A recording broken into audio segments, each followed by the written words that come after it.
C'est pour amener les jeunes à davantage participer au développement économique de leur pays que la finale de ce concours interuniversitaire en droit de l'homme, tenu ce samedi 10 décembre 2022 à la chaire UNESCO de l'Université d'Abomey-Calavi, s'est penchée sur le thème « Les jeunes, les acteurs de changement, comment garantir leur place dans le développement économique ». Le lien est alors tout fait entre le triptyque dignité, liberté et justice d'une part et le développement d'autre part, que bien entendu les jeunes, en tant qu'acteurs du changement, pourraient contribuer à atteindre.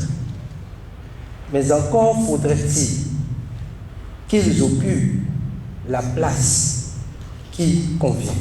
C'est l'équipe de Sérénité qui a planté le décor pour cette finale. 10 minutes durant, ils se sont défendus devant un éminent jury. Même exercice pour leur adversaire Albert Camus. La plaidoirie qui s'ouvre devant vous est plus que tout un engagement.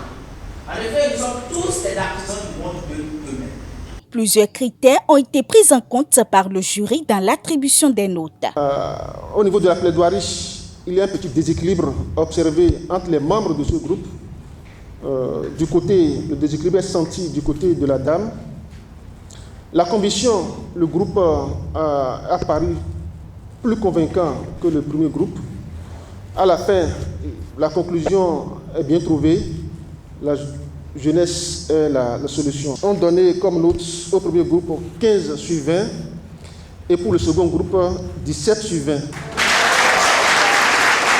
À l'occasion, le directeur exécutif d'Amnesty International Bénin a présenté au public quelques réalisations des 12 mois du projet Éducation aux droits humains. Nous avons pu organiser 3 conférences itinérantes, notamment à travers la chaire UNESCO à Abomey-Calavi, à Parakou et Porto Novo.